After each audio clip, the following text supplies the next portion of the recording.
¿Está la libertad de expresión en juego? Desde la polémica con el caso Pablo Hasél y la anterior conmemoración de la División Azul por un grupo de neonazis de 300 personas, parece que las dos Españas se echan la mano a la cabeza por saber qué es libertad de expresión y qué es discurso de odio. Pero, ¿tiene la propia libertad de expresión límites? ¿Cuándo el límite ha superado el odio? No solamente hablaremos de España, hablaremos de cómo el propio sector público regulariza este discurso de odio y cómo actualmente los medios privados cada día entran más de lleno en la regularización de la libertad de expresión. Todos conocemos ya el caso de Pablo Hasél y sabemos que los delitos que lo han llevado a la cárcel son por injuria a la corona y exaltación del terrorismo, delitos que además fueron por sentencia acumulada y que cometió ya en reiteradas veces. De hecho, la cuestión no está en conocer cuáles son las normas que llevaron a los jueces a aplicar sentencias, ya que el propio sistema judicial funciona para que estas leyes dicten las sentencias que los jueces van a aplicar en los juicios. La pregunta es, ¿realmente estas leyes están siendo justas? ¿Realmente están favoreciendo a que la sociedad hable dentro de una libertad de expresión continua? ¿O, como siempre, esto se puede extrapolar al terreno de la ideología? El homenaje a la División Azul afirmaba constantemente que el judío es el culpable.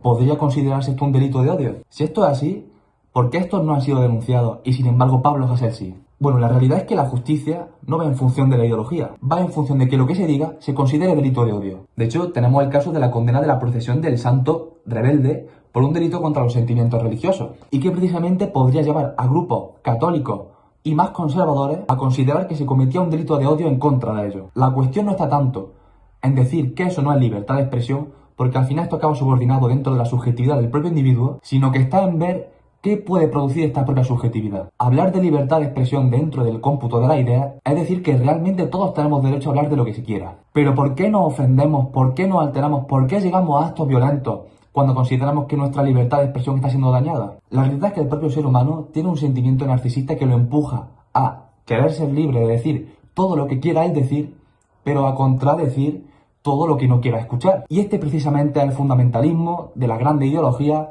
que al final promueven los partidos políticos. Pensar que defender a una ideología en concreto te hace más libre a la hora de opinar sobre un tema es un profundo error, principalmente porque la libertad en sí, más concreto la libertad de expresión, no está marcada por una determinada ideología, sino que son las propias ideologías las que se apropian del nombre de la libertad para usarla a su favor. Y es que, si al final todos los partidos políticos se adueñan y se apropian de la propia palabra de libertad de expresión, ¿cómo podemos entender entonces que el propio Pablo Iglesias, actualmente vicepresidente del gobierno, afirme que los medios de comunicación tienen que estar en control público, precisamente porque considera que los propios medios de comunicación ponen en jaque a la propia libertad de expresión por el poder que tienen, mayor poder incluso que el gobierno? ¿No sería esto realmente un límite a la propia libertad de expresión? Además, encontraremos en el Congreso propuestas de leyes como la que hizo Vox para ilegalizar a todos los partidos independentistas. Este partido desde sus comienzos afirmaba que los partidos políticos independentistas y que no renunciasen al marxismo debían quedar prohibidos. Todo esto sin olvidar que la propia justicia anuló la indemnización de 70.000 euros a Irene Montero por un poema que era satírico.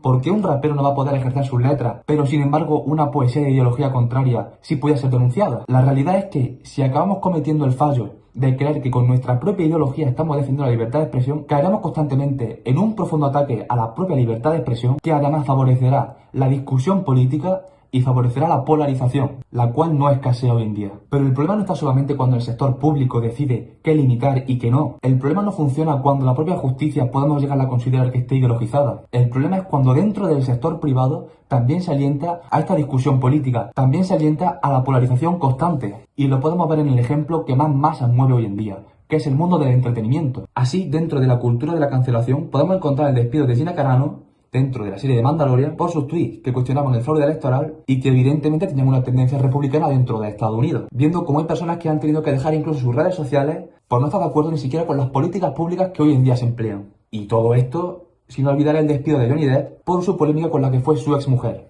Bueno, y que hablar de cuando Twitter censuró la cuenta de Donald Trump. Al propio presidente de los Estados Unidos de América se le pudo censurar a través de una empresa privada. ¿Realmente los actores son políticos? ¿Realmente tienen estos que rendir cuentas? ¿Esta propia rendición de cuentas no es un límite a la propia libertad de expresión? El problema es que cada día la sociedad está más enfrentada, la polarización cada día aumenta más y los disturbios y la violencia son el pan nuestro de cada día. ¿Pero es la propia libertad dentro de su límite una causa directa de todas estas protestas y todas estas olas de violencia? Mientras estas olas de violencia se produzcan por una ideología en concreto, sí que serán culpables, pero no la libertad en sí, sino esta ideología. Porque el aglutinar una serie de valores dentro de la propia moralidad hacen que esa moralidad se imponga sobre otra. Y si esta imposición se hace posible, lo único que queda claro es que el enfrentamiento está garantizado. Así que si realmente queremos promover la libertad de expresión, no queremos promover esa cultura de la cancelación y queremos prosperar realmente como una sociedad civilizada, Hace falta un valor que se está perdiendo y del que al final todos nos apropiamos, pero que ninguno hacemos caso, que es el respeto. Pero no el respeto al que piensa como tú y que alabas que comparta tus propias decisiones, sino el respeto al diferente, el respeto al que dice lo que no quiera escuchar, porque solo a través de ese respeto se va a conseguir la verdadera libertad de expresión, que es la libertad al fin y al cabo de hablar y respetar. Así que si realmente queremos ser justicieros de la libertad, dejemos a esta y no la apropiemos de falsa ideología y mucho menos a un partido político, porque esto solo favorecerá a una guerra de bandos. Hay una frase que a mí me gusta mucho y que viene de Teócrito que dice: los hombres libres tienen ideas, los sumisos tienen ideología. Like, suscríbete, comparte si te ha gustado, que a mí me echa una buena mano. Suscríbete a mi canal de YouTube La Barrera del Silencio, dale a la campanita, porque se vienen muchos vídeos.